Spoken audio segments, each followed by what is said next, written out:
serius tapi juga penting, yaitu tentang kekerasan di kalangan remaja. Topiknya itu penting karena kayaknya sekarang makin sering aja ya kita lihat kasus kekerasan yang muncul, entah di sekolah, di tongkrongan, bahkan di media sosial. Nah, biar ngobrol makin seru, aku nggak sendirian nih. Di sini ada Clarista yang bakal nemenin kita hari ini. Halo Clarista. Halo juga Calista. Halo buat semuanya lagi dengerin podcast ini. Sebelumnya makasih ya udah ajak ngobrol. BTW topiknya menarik banget nih guys. Karena kasus kekerasan itu lagi marak-maraknya sekarang. Iya betul banget. Aku tuh sering lihat ya di media sosial atau di berita gitu banyak banget kasus di kalangan remaja ya kan. Kadang tuh pelaku bisa ngelakuin tanpa sadar, bahkan cuma lewat kata. Tapi itu juga nyakitin loh buat korban. Kadang kayak orang pikir cuma bercanda gitu ya, padahal yang dibicarain itu bisa dipikiran terus tuh. Jadi kekerasan itu gak cuma fisik ya guys, tapi bisa juga lewat ucapan Tuh, iya. Jadi kalau ditanya nih apa itu kekerasan, menurut aku sih segala hal nyakitin orang lain ya guys ya. Bisa secara fisik, verbal, ataupun emosional, itu termasuk tindak kekerasan sih. betul banget. Aku tuh juga sering lihat di medsos komentar-komentar jahat antar remaja. Itu awalnya cuma buat lucu-lucuan, tapi akhirnya bikin orang lain.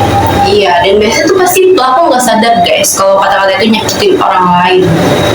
Kalau dipikir-pikir ya Kelar, kenapa sih remaja bisa sampai melakukan kekerasan? Menurut aku sih ada banyak faktornya ya. Terutama di faktor lingkungan itu guys, itu pasti menjadi faktor utama. Karena tuh kayak misalnya nih ada teman yang ngebully orang lain, jadi tuh yang lain ikut-ikutan, atau bahkan di faktor media sosial yang nampilin kekerasan seolah itu keren padahal tuh enggak banget ya guys ya. Apalagi sekarang remaja tuh kayak gampang banget gitu kalau emosi. Perkara hal kecil mereka bisa langsung marah, bahkan ada rasa pengen balas dendam gitu. Aku juga pernah ngerasain di fase itu ya guys. Cuma sekarang aku sadar kalau itu gak guna. Tuh cara Calisa nih betul ya guys ya. Jadi tuh kita harus bisa ngontrol emosi diri kita sendiri. Kalau nggak bisa ngontrol, ya pasti itu ngerugiin dan nyakitin diri sendiri sih. Banyak juga tuh orang yang nyesel setelah mereka marah atau nyakitin orang lain guys. Bener, kadang mereka ngelakuin itu tuh cuma buat lucu-lucuan. Padahal kalau mereka kayak gitu ya guys, itu kelihatan udah dewasa.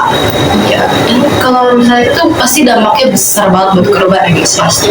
Mungkin dia bisa kehilangan kepercayaan diri, trauma, atau bahkan takut guys. Terus kalau menurut kamu nih Kelar, gimana sih biar kasus kekerasan itu bisa berkurang? Menurut aku sih harus dari diri sendiri ya. Kita tuh harus belajar mengontrol emosi, jangan mudah tersinggung. Terus juga kita harus pikir dulu deh guys ya sebelum ngomong atau bertindak. Aku setuju banget sih, karena kita cuma perlu diam sambil mikir kalau aku digituin sakit tuh ya. Itu tuh udah bisa banget guys buat ngerem emosi. Itu bisa banget. Nah itu tuh salah satu bentuk empati ya guys ya. Kalau misalnya semua orang nih punya rasa empati, pasti kekerasan bisa banget berkurang. Dan kalau kalian lihat teman kalian jadi korban kekerasan, Jangan diam aja. korban itu butuh support guys, biar dia tuh berani ngomong. Betul, dan kalian tuh harus laporin ke orang dewasa, kayak ke guru BK gitu ya. Pokoknya orang yang bisa dipercaya guys. Kalau kita diem, tandanya kita tuh takut dan ngebiarin kekerasan itu terjadi. Wah seru banget ya Lar ngobrolnya. Jadi guys, kekerasan itu bukan bukti kita kuat, tapi tanda kalau kita tuh gak bisa kontrol emosi. Setuju banget. Kalau mau terlihat keren, ya lakuin dong dengan hal positif. Mantap. Makasih ya Lar udah sharing-sharing sama kita hari ini. Sama Calista.